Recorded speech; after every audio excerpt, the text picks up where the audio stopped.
Moi, c'est Guillaume, je suis gay et j'ai été très longtemps sexuellement bloqué. Ce podcast, c'est comme un guide. Chaque épisode t'aide à sortir du non-dit, entendre tes désirs et donne des conseils pratiques pour ta vie sexuelle ou amoureuse. J'autoproduis ce podcast, c'est mon métier et je dépends des contributions des auditeurs comme toi. Alors va faire un don sur le site du podcast ou regarde ma petite tête sur mon Instagram ou les infos pour rejoindre une rencontre entre auditeurs près de chez toi. Va sur actifoupacif.com. À la toute fin de cet épisode, je t'en dis plus sur les coulisses du podcast et comment la communauté des auditeurs peut t'aider.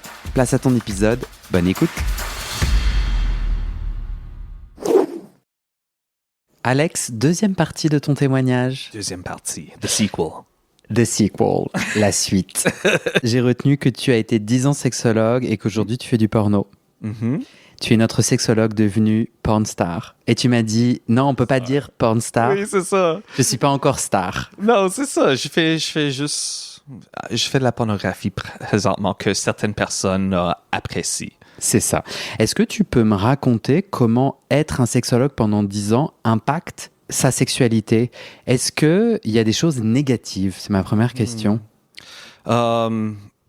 Oui, définitivement, j'ai retiré beaucoup plus de positifs que de négatifs, c'est sûr et certain. Là.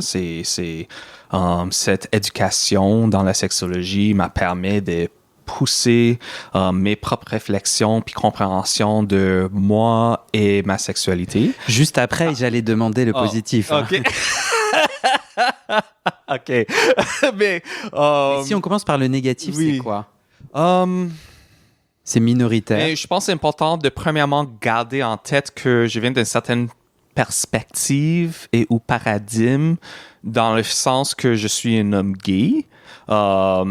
Versus, je dis ça parce que la majorité des sexologues sont des femmes hétérosexuelles. Donc, la façon dans laquelle le métier se comporte ou les choses qu'une personne pourrait vivre en tant que sexologue, la vaste majorité de l'expérience est différente de la mienne parce que exact. Un gay man, un homme gay est aussi anglophone, aussi une personne de couleur. Donc, tout ça, toutes ces intersections-là fait en sorte que le couleur dans lequel je vois, c'est très différent. Mais pour moi, la chose le plus négative d'avoir été un sexologue que j'avais des misères avec, c'était de comment vivre ma sexualité d'une façon épanouissant qui convenait à mes désirs comme dans la communauté gay, que ce soit de aller dans un sauna, aller dans une party où est-ce qu'il y avait un backroom. Comment tu dis un backroom en français? Aller dans une soirée où il y a une backroom. Okay, en tout cas, à Paris, on dit backroom. Ouais, parce qu'on n'a pas de mot pour ça ici au Québec, parce qu'on n'en a pas. Mais bon, ça c'est un autre sujet. Attends, pour être un peu plus concret, en gros, toi, tu as des clients qui sont gays, et donc à chaque fois que tu vas dans un événement, il faut que tu as peur de tomber sur un client. Et que je sois conscient de comment est-ce que je vais me comporter dans ces environnements où est-ce que on va dire les vraies affaires, comparativement à le monde hétérosexuel, le monde gay est beaucoup plus sexualisé, puis beaucoup plus... Pas au complet, je veux pas faire des grandes généralisations, mais le problème pour moi, c'était que je me trouvais à me brimer, à me hold back. Ouais. Par rapport à comment moi je voulais vivre ma sexualité dans ces environnements, dans ces espaces-là. Pourquoi? Parce que, comme tu as dit tantôt, les sexologues, on a besoin de porter une certaine image de professionnalisme pour la profession. Parce que c'est pas juste nous qu'on a besoin d'en penser, on a besoin de penser à nos collègues aussi, puis la public en général. Aussi de nos propres clientèles qui pourraient nous croiser dans des espaces publics, puis comment ils vont nous voir. Bref, il faut être toujours conscient de ça. Puis la personne moyenne ou l'homme gay moyenne qui va dans une party avec un backroom, il n'est pas en train de penser si, je sais pas, le client qui voit présentement dans un type de thérapie est présent. Ouais, bien sûr. En fait, j'ai bien compris le problème, mais je ne comprends pas comment toi tu as fait avec ce problème. Toi, tu es allé aux soirées quand même. Au travers les années que je pratiquais encore la sexologie, je me suis renfermé de plus en plus sexuellement quand ça venait à sortir dans des bars, des boîtes de nuit, des événements. Je sortais moins. Oui, peut-être une question d'âge, puis de passer à d'autres choses aussi. Il y a plusieurs facteurs. Mais je voyais que ça me donnait une anxiété assez grave et profonde parce que moi, je voulais pas inviter des problèmes de conflit d'intérêts ou quoi que ce soit qui pourrait... Moi, j'étais juste hyper vigilant de tout ça, puis ça me faisait souffrir à ce niveau-là. Donc, c'était une des grandes raisons pourquoi j'ai décidé d'arrêter pratiquer la sexologie. Oui, parce que ça t'empêchait dans ton quotidien. Après, moi, j'ai envie justement d'utiliser ce que tu disais dans l'épisode précédent, un peu la technique des pourquoi. Oui. Moi, je pourrais dire que si je vois mon thérapeute vivre une sexualité épanouie en mettant des limites, donc je comprends bien qu'en fait, je vais pas avoir de rapport sexuel avec mon thérapeute. Enfin, tu vois, le fait que c'est des lieux où il y a de la sexualité et qu'en effet, si tu reconnais un client, dans ces cas-là, t'as un protocole, soit tu quittes, soit il n'y a pas d'interaction, j'imagine. Mais c'est intéressant que tu dises que ton cerveau t'a invité à arrêter d'aller dans des soirées, parce que moi, si je suis un patient et que je vois le thérapeute avoir une sexualité épanouie, n'est-ce pas en fait très positif? Parce que du coup, je me dis, la personne en qui j'ai confiance et qui m'aide sur mon chemin est lui-même arrivé quelque part qui est chouette. Oui, effectivement. Mais pourquoi ton cerveau t'a pas proposé ça? Parce qu'on vit souvent dans le peur. Le peur de what if, et si ça arrive, puis si ça arrive qu'un client, ça leur pas aidé, mais en fait, ça leur dérangé, puis après ça, il fait, même si j'ai rien fait de mal, s'il essaye de faire comme me dénoncer pour quelque chose, c'est toujours dans cette peur-là. Ouais, donc, avec un peu le tabou de la sexualité. Exact, qui est paradoxal, parce qu'en tant que sexologue, je suis là pour promouvoir une sexualité saine et épanouissante, parce que je suis en train de me brimer moi-même dans ma propre sexualité. Ouais. C'est complexe à naviguer. Ouais. Et je comprends bien. En tout cas, je posais la question de pourquoi ton cerveau se brimait. Moi, je comprends complètement. Moi, j'ai eu, pendant ces 4 années de podcast, c'est venu attaquer mon estime de moi, où en fait, j'avais peur d'aller dans des lieux de sexualité pour plein de raisons différentes, mais une que mon cerveau me servait souvent, c'est que du coup, les gens, s'ils me reconnaissent du podcast, il y a tout un tas de bagages d'attente. Tu vois, soit ils ont l'attente que je sois génial, soit ils ont l'attente que je suis nul, soit ils ont entendu un épisode où je dis que j'aime beaucoup ceci, alors qu'en fait, 1 an plus tard, j'ai dit le contraire, que j'aimais plus. Mais eux, ils se sont arrêtés à 1 ou 2 endroits. Les choses qu'ils ont entendues. Etc. Moi, je vis la même chose maintenant, mais avec la pornographie. Puis alors, une chose sous la caméra, puis après, une autre chose quand je rencontre les personnes en vrai. Exact. Sur des applis ou whatever. Est-ce que toi, en tout cas, quand tu étais sexologue, c'était aussi un blocage qui venait, ou du coup, en tant que sexologue, quand tu rencontrais, tu te mettais un peu la pression pour être au niveau d'un sexologue? Ou toi, t'as pas eu ces enjeux d'estime de soi et de performance? Je pense que ça rentre dans le sujet de syndrome d'imposteur puis tout ça. Là. C'est absolument quelque chose que tu vis souvent. Puis aussi parce qu'on est dans le critique de soi, puis on veut toujours faire mieux. Alors, est-ce que je suis en train de faire mon mieux? Puis ça c'est un effet boule de neige, là. et c'était important, ce blocage? C'était régulier que tu pouvais avoir ces petits pics dans ton cerveau, ou c'était assez rare?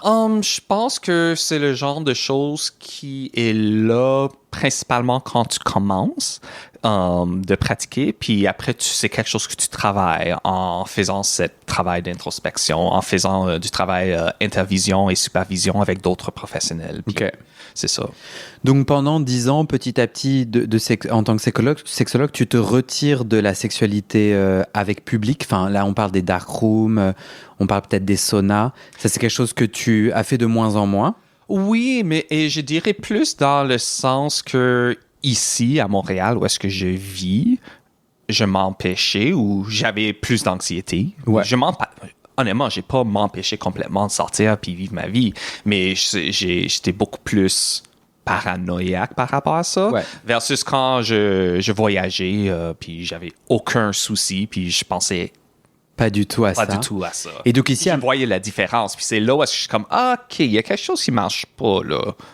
Ouais, je comprends complètement. Et donc, en te retirant un peu des saunas, est-ce que ta sexualité a grandi ailleurs? Est-ce que si tu devais un peu raconter ton chemin de sexualité, comme tu étais sexologue, est-ce que tu étais en couple monogame ou bien est-ce que tu datais? Enfin, il se passait quoi dans ta vie sexuelle?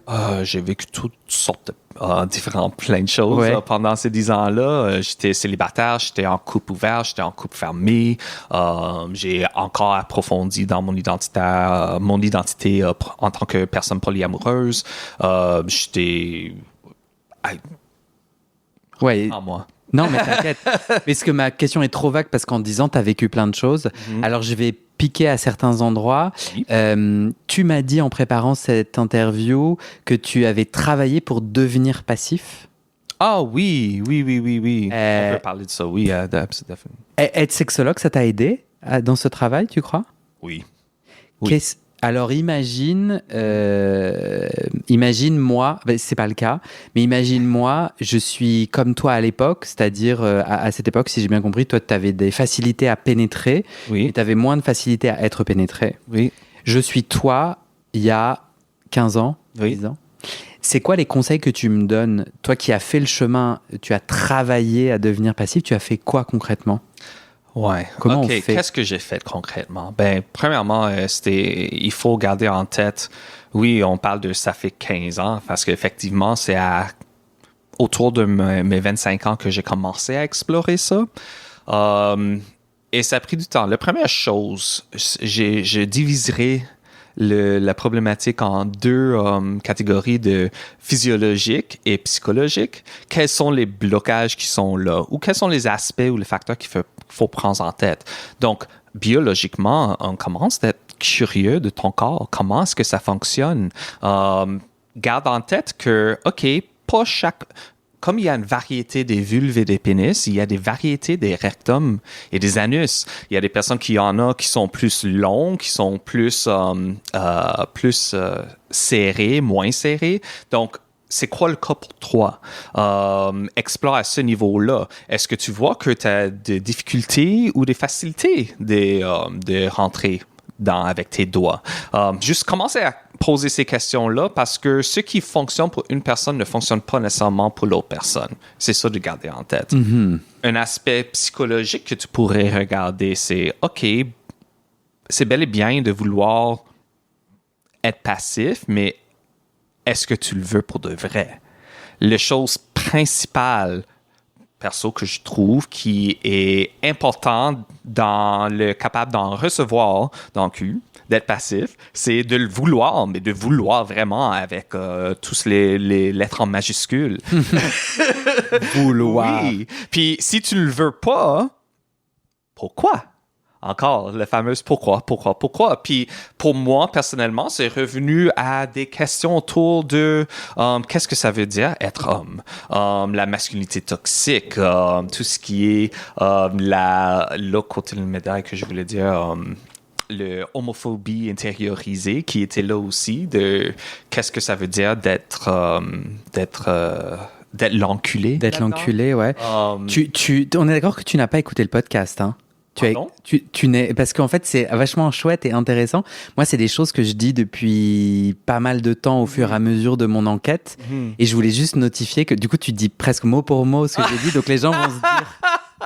Je m'excuse. Non, c'est plutôt... Je trouve c'est intéressant parce que toi, tu n'as pas écouté l'intégralité du podcast à part... Non, j'ai écouté un épisode pour comprendre comment ça fonctionne. C'est marrant parce qu'on arrive à peu près au même endroit, toi et moi, dans nos découvertes... Bon, sauf que toi, tu as un diplôme et pas moi.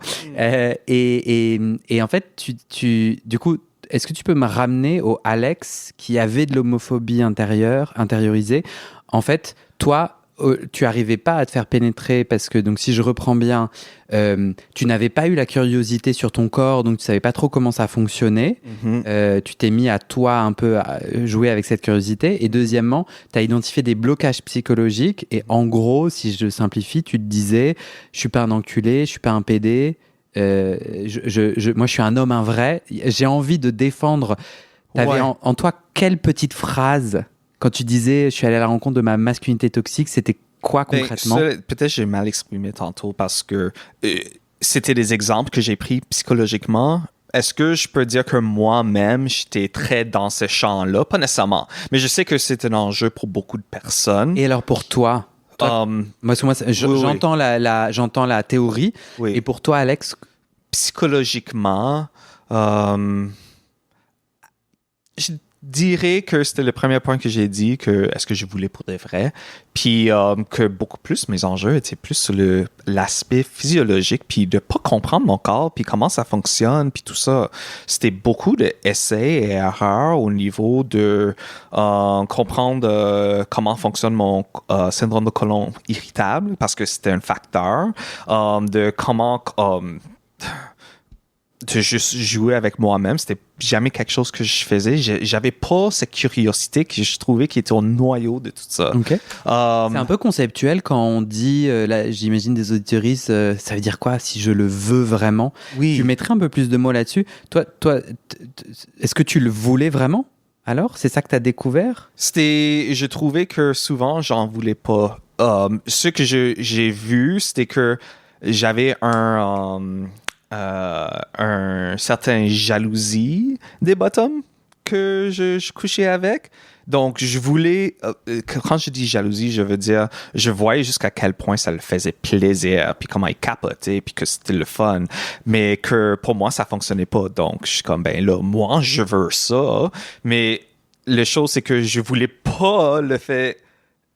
Tout le douleur, le travail, tout qui venait avec pour être capable d'en faire. Ouais. Alors, quand j'ai eu ces moments où est-ce que je voulais pour de vrai, puis j'ai réalisé jusqu'à quel point aussi ça jouait avec le partenaire avec qui j'étais, parce que si t'es avec quelqu'un, puis il te met à l'aise, puis t'es 110% attiré par cette personne, puis tout ça, ben tu vas le vouloir beaucoup plus que si c'est juste OK, c'est quelqu'un, ils ont un pénis, ben je vais essayer de le mettre dans moi.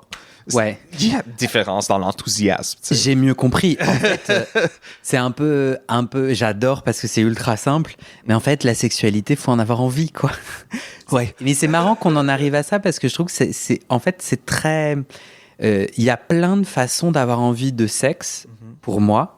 Et il y a parfois, je racontais tout à l'heure, à Québec, en n'étant pas très bien, j'avais envie d'un sexe un peu pour fuir mes angoisses. Mais c'est pas du tout le même sexe que j'ai un gros coup de cœur pour un partenaire, j'ai vachement du désir qui bout en moi. En fait, il y a des niveaux de désir et d'élan. Et quand on est différents types de désirs. Et différents types. Et donc, se poser la question de, tiens, moi, cette idée ok, en tout cas pour toi, ouais, cette idée de me faire pénétrer, est-ce que je le veux vraiment? Elle est autour de mon niveau de désir. Ouais. Puis aussi pour des personnes qui ont seulement été actifs dans toute leur vie, puis ont des mal de comprendre c'est quoi ce désir-là. Mais la façon la plus simple que je peux décrire, c'est ben tu sais, ce désir intense que tu as quand tu as envie de fourrer quelqu'un, c'est l'exacte même chose, sauf que c'est pas de fourrer, c'est de recevoir. C'est d'être fourré. C'est désir. Je parle pas nécessairement de le désir, de le sentiment de qu'est-ce que ça fait sentir de le faire, l'acte d'être actif. Je parle plutôt de juste le désir de vouloir. Ouais. Ouais. Ouais. Tu sais pourquoi toi, le début de ta socialisation sexuelle, un mot un peu barbare, mais le début de ta vie sexuelle, tu étais que top? Actif. Pourquoi? Moi, j'ai dit ça, c'était par conséquence parce que je trouvais que ça faisait juste trop mal. Les premières couples de fois que j'ai essayé, non, ça fait trop mal, ça veut dire que c'est pas pour moi.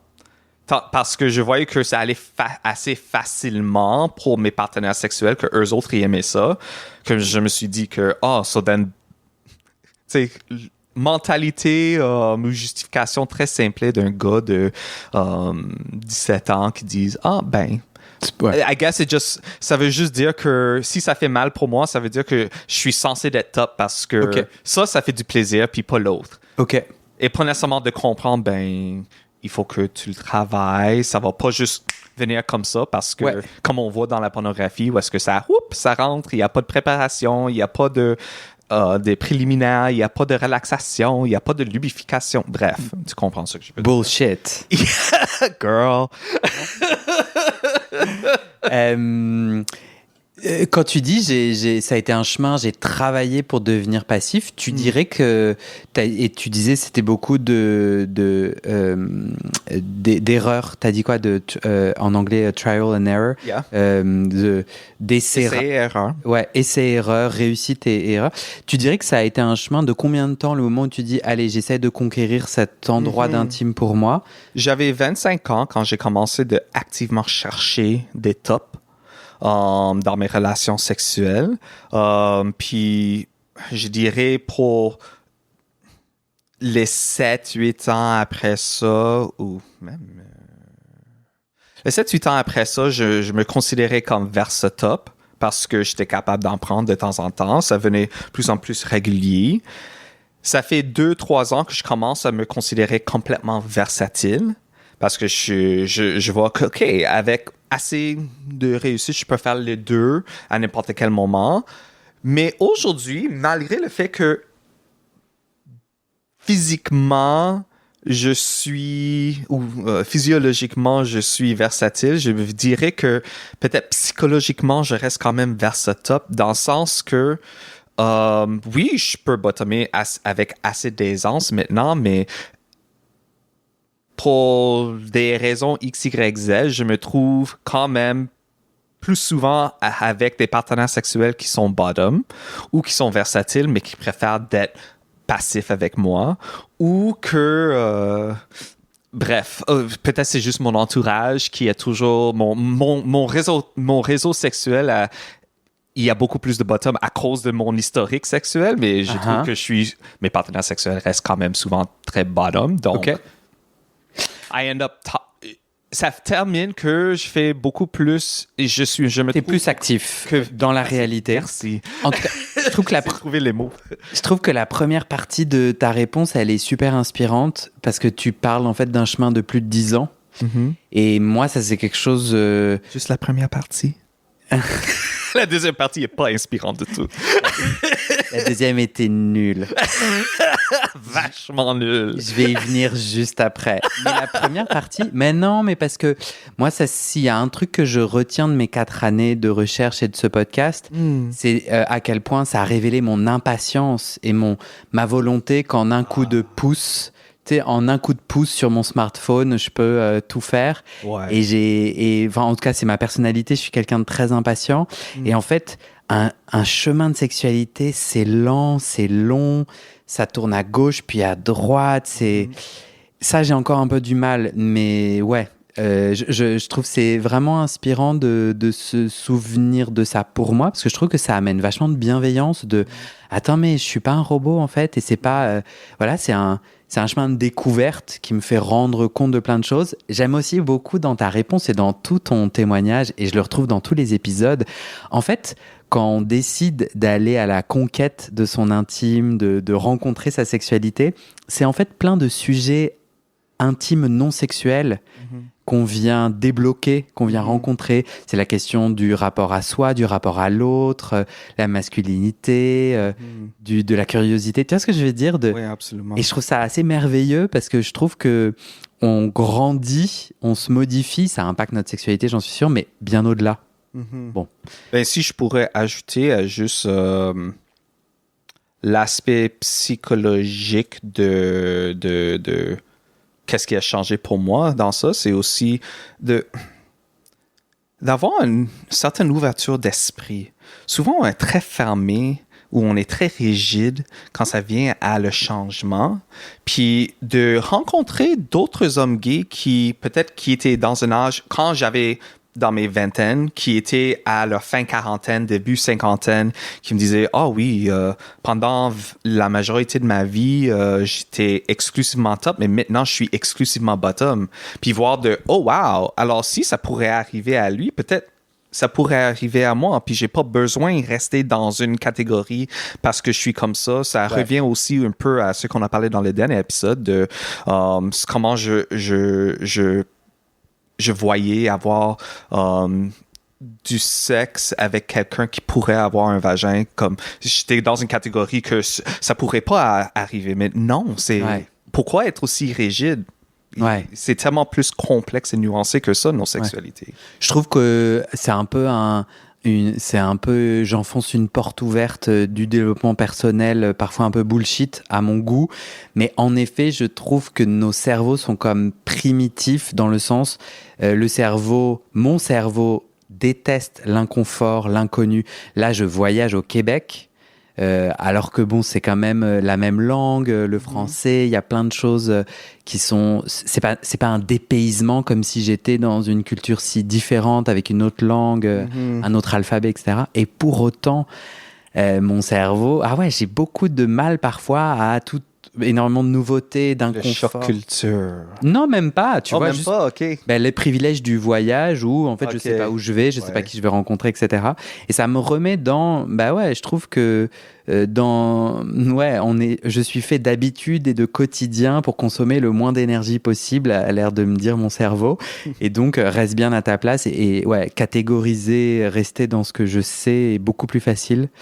Donc il y a un enjeu un peu de sortir de sa zone de confort. Donc tu répondais un peu, ok, ce temps long pour devenir passif, qu'est-ce que ça m'a apporté, etc. Et tu disais, et c'est là où, mais bien sûr j'ai trouvé que c'était très inspirant, il n'y a pas de problème, mais en fait tu faisais un peu le constat, mais je suis plus souvent top. Et je trouve que c'est vachement intéressant, en disant, pour des raisons X ou Y, je suis plus top dans les faits. Ma première question, c'est, est-ce que tu es heureux comme ça? Est-ce que ça te va d'être plus top? Oui. Voilà. Ouais. Donc, il n'y a pas à creuser. Tu n'as pas besoin de faire une série de pourquoi pour aller creuser l'oignon. Non, mais j'ai fait une série de pourquoi pour me rendre à la compréhension que, je termine quand même toujours top. Pourquoi? Et alors, qu'est-ce qu'il y a dans l'oignon? Pourquoi tu finis toujours top? Oh, les choses que j'ai dit tantôt. Il y a plus de bottom, il y a plus de passif. J'ai pas dit il y a plus de bottom, c'est juste plus de bottom dans mon entourage sexuel, dans le sens que pendant des années, j'étais top, donc... Et peut-être c'est l'énergie que dégage. Je sais pas. Ça, peut-être c'est ça, des choses qui sont en dehors de moi aussi. Moi, ce que j'entends, c'est que comme t'es en joie d'être top, en fait, t'as pas le petit push d'aller rencontrer des hommes top. T'as juste pas t'as pas besoin. Il y a pas de problème et t'as pas besoin. Non, c'est ça, parce que je vis bien là-dedans. J'entends. J'allais juste dire les choses que je ne vis pas bien en tant que personne versatile, qui finit toujours en tant que top, c'est que j'ai fait une douche anale pour rien. Puis ça, c'est chiant. Tu s'en vas quelque part. Tu t'es tout préparé, puis tu termines à jamais utiliser ton cul. Ça, c'est chiant. OK. Pourquoi tu utilises pas ton cul? Juste parce que la rencontre s'est fait que, finalement, c'est juste moi qui étais actif, puis pas l'autre personne. Pourquoi tu demandes pas? Hein? Oh, peut-être tu demandes, peut-être tu demandes puis tu fais autre chose. Peut-être que c'était juste pas ça l'énergie. Je veux juste dire comme, c'est un petit joke plate que d'être vers ça, souvent on va faire des lavements puis des préparations puis finalement ça donne à rien parce qu'on l'utilise même pas. OK. Ouais. Mais ça te va. Au fond, ça te va. Au fond, ça me va. Ça vaut la peine d'être toujours préparé. Il y a une constance dans les témoignages d'hommes de couleur, en tout cas d'hommes noirs ou arabes, ici sur le podcast. Okay. C'est qu'ils sont automatiquement catégorisés. Il n'y en a pas un qui a dit le contraire. Ouais. Jamais personne n'a dit le contraire. En tout cas, dans les nombreux témoignages que j'ai sur ce podcast depuis 4 ans. Toi, tu fais aussi, tu remarques que tu es plus top. Est-ce que tu fais un lien? Tu es un homme noir. Est-ce que tu fais un lien? Est-ce que toi, tu as cette même observation? En vrai, dans la préparation, tu m'as dit non.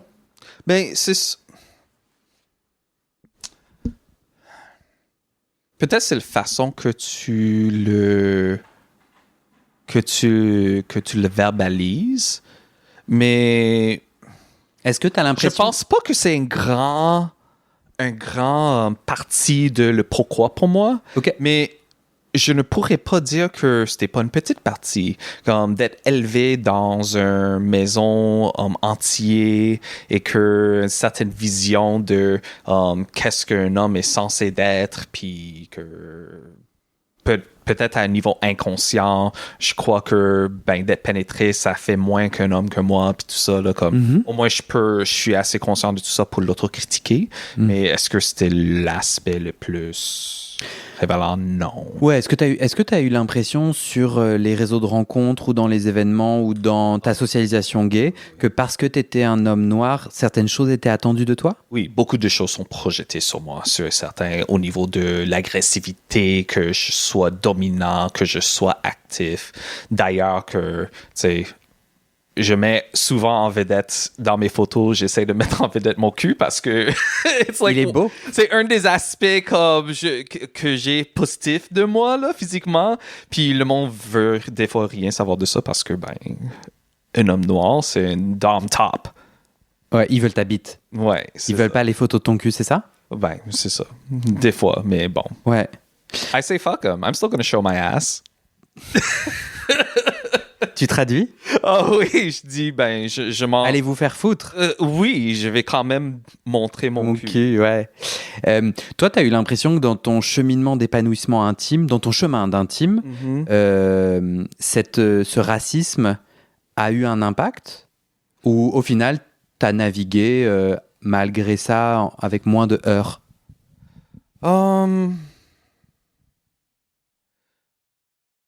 J'ai navigué ça avec moins de heures, comme tu dis, mais je pourrais pas dire que ça n'a pas eu un impact du tout, parce que oui, je le vis, right? C'est juste que peut-être j'ai plus de facilité à naviguer ça, de pas nécessairement m'engager avec des gens qui vont projeter ce genre de désir sur moi. Ouais. C'est ça. Ouais. J'ai pas mal dans ces témoignages de personnes de couleur qui disent en fait j'arrive pas à rencontrer ils disent si j'exclus les gens qui me fétichisent comme ça, comme tu viens de le dire, je rencontre plus, il y a pas de gens. Est-ce que toi t'arrives à en faisant la sélection avoir assez de gens qui sont cool et qui sont pas en train de te fétichiser?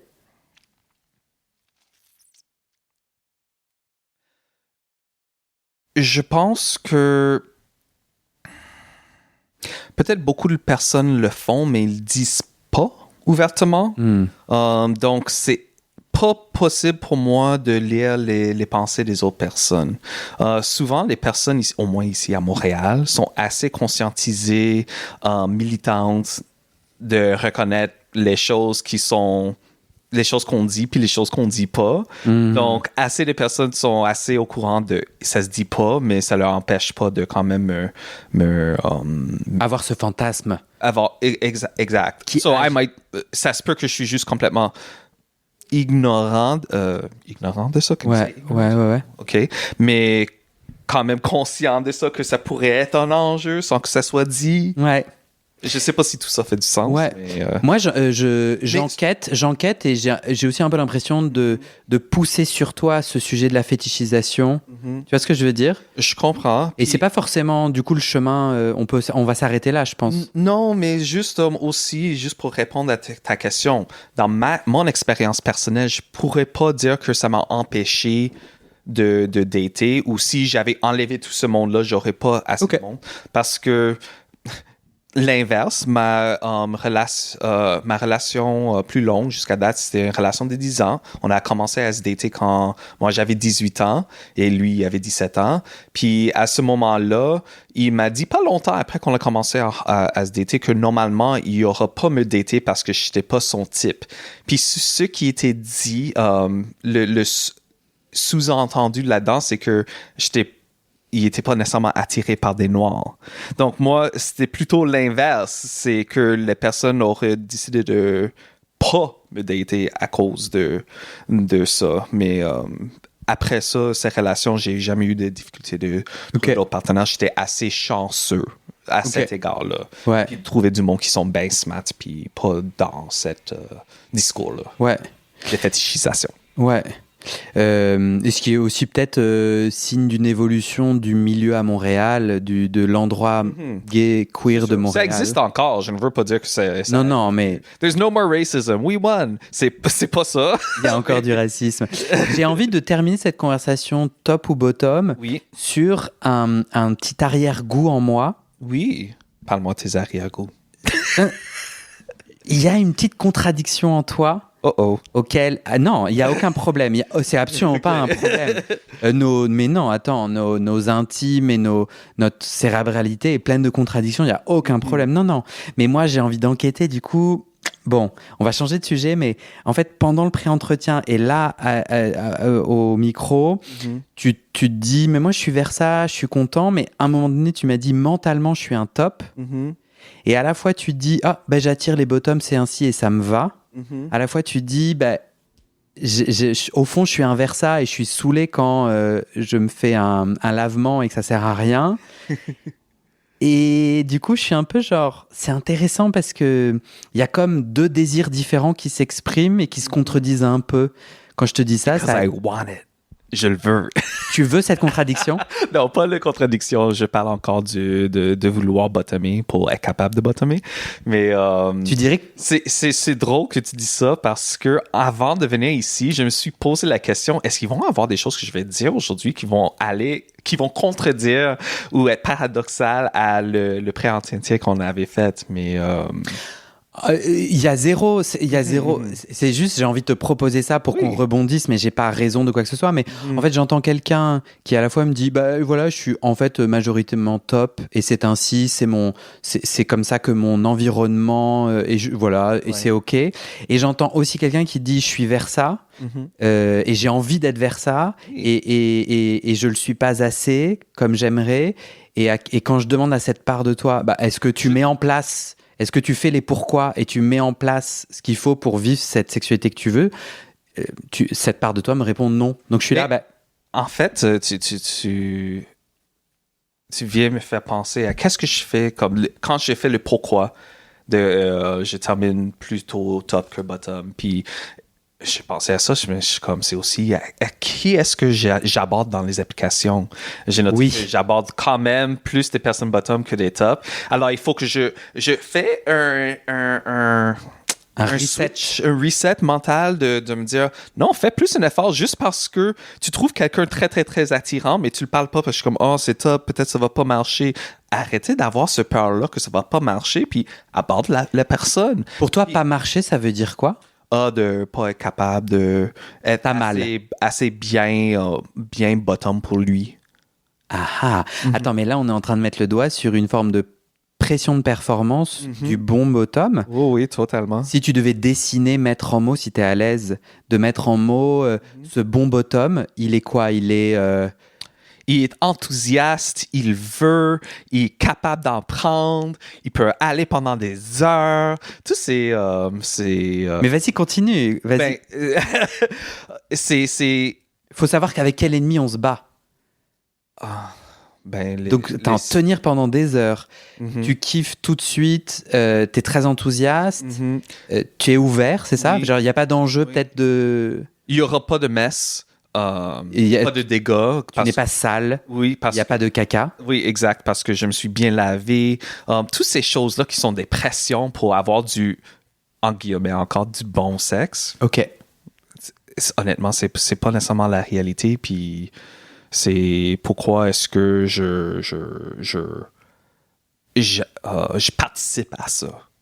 Bah ouais, mais je trouve ça passionnant parce que, et ça je le vois tout le temps chez moi et chez les autres, qu'est-ce qu'on est conditionné au fond de nous malgré tous nos efforts et nos réussites à déconstruire. Ah là là là là. Ah là là, ça, je sais pas comment on dit l'expression là que je cherche, je trouve pas, mais l'habitude revient au galop, quoi. Chasse le naturel revient au galop. Bon, passons. Oh, I couldn't say. Pardon. Est-ce que tu as l'impression, toi, quand tu topes quelqu'un, quand tu es actif, est-ce que à ton corps défendant, malgré ta volonté, tu te vois appliquer cette même pression d'un bon bottom? Est-ce que tu te vois être un peu saoulé s'il n'est pas assez enthousiaste, être un peu saoulé s'il y a du mess, s'il y a du caca? Non, parce que moi, j'essaie de traiter les autres, quand c'est approprié, de traiter les autres comme moi, je mérite d'être traité. Puis je sais, en tant que bottom, si jamais il y a un dégât, ou que c'est sale, comme, tu sais, ça fait partie de la pénétration anale, là. Ça peut arriver des fois.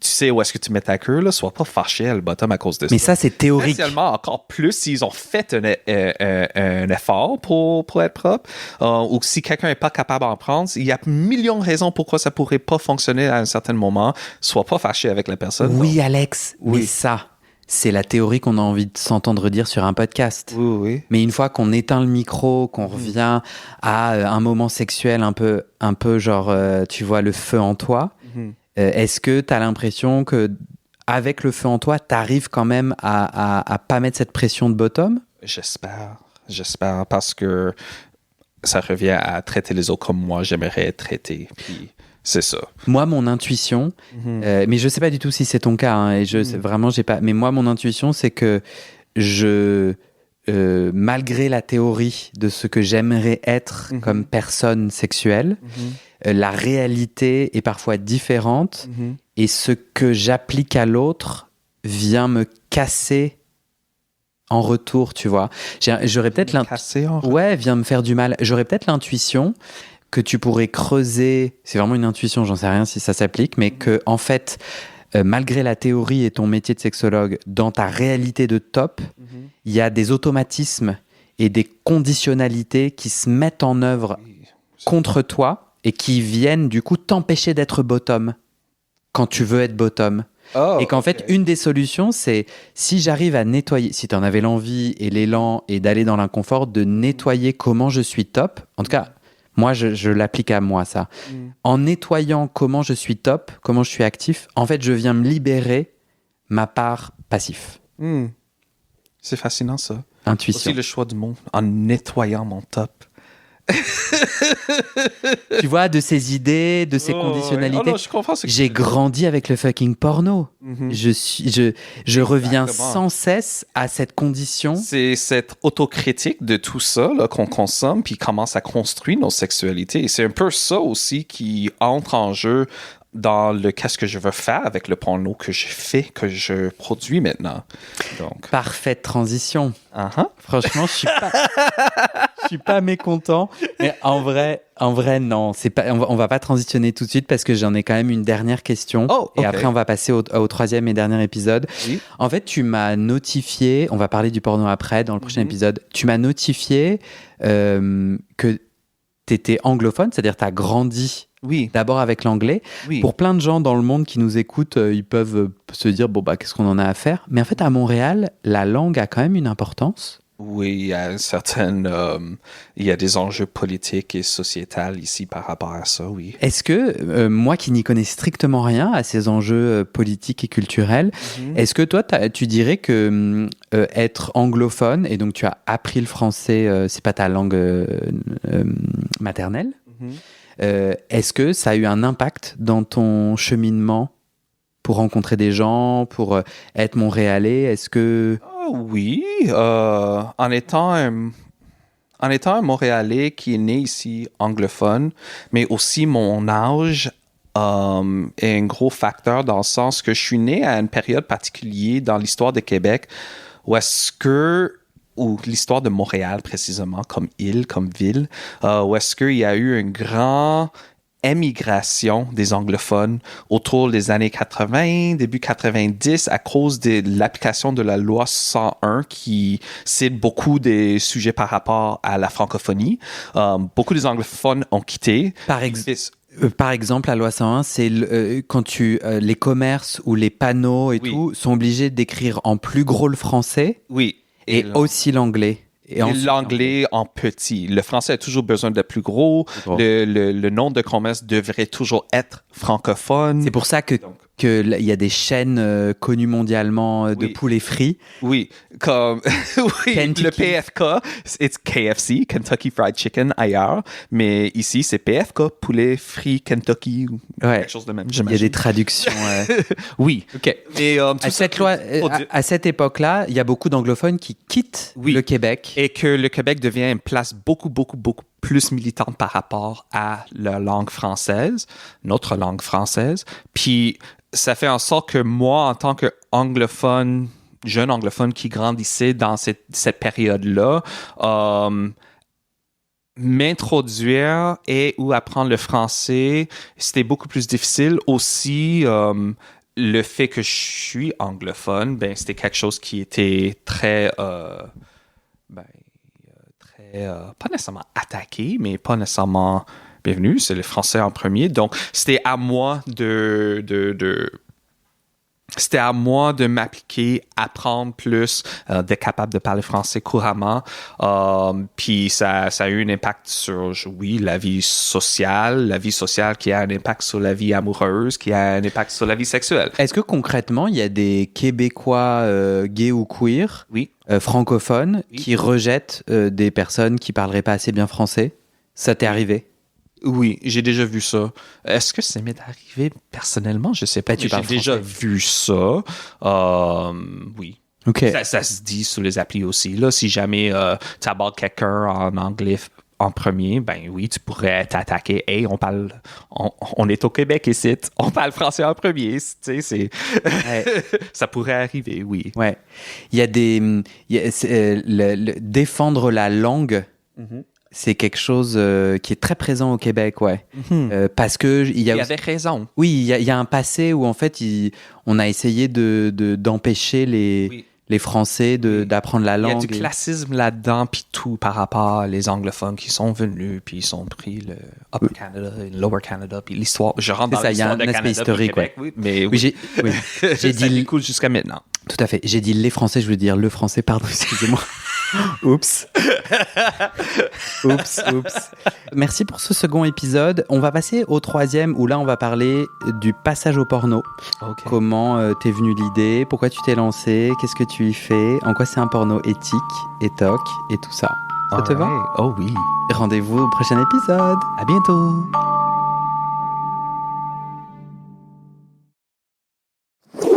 Et c'est la fin de cet épisode. Je te donne 4 raisons d'aller tout de suite sur le site du podcast actifopassif.com. Numéro 1, viens à une rencontre entre auditeurs près de chez toi ou un enregistrement en public. Raison numéro 2, va voir notre annuaire collaboratif entre auditeuristes, des soignants gays ou queer-friendly, déjà 230 contacts partout dans le monde. Raison 3, viens suivre les coulisses du podcast et mes pérégrinations sur mon Insta ou le groupe WhatsApp privé. Raison numéro 4, viens discuter entre auditeurs sur le Discord, on est déjà plus de 1000 membres. Et enfin, tu le sais peut-être, ce podcast c'est mon boulot à temps plus que plein et j'ai décidé de le garder gratuit et de refuser les sponsors commerciaux. Ça veut dire que je dépends de vous, mes petits auditeuristes. J'ai besoin qu'on soit 400 à donner 60 € par an, c'est le prix d'une seule séance de psy, pour avoir une première sécurité financière. Aujourd'hui, en mai 2025, on est 237 sur les 400. Alors si ce podcast t'aide ou t'inspire, rejoins les 400 maintenant, actifopassif.com/don. D-O-N. Tu peux aussi m'aider en mettant tout de suite 5 étoiles et en t'abonnant au podcast sur ta plateforme. C'est des petites actions qui poussent l'algorithme à proposer le podcast à plus de gens et ça m'aide à trouver des témoignages et des donateurices. Merci à toi et à très bientôt dans tes oreilles.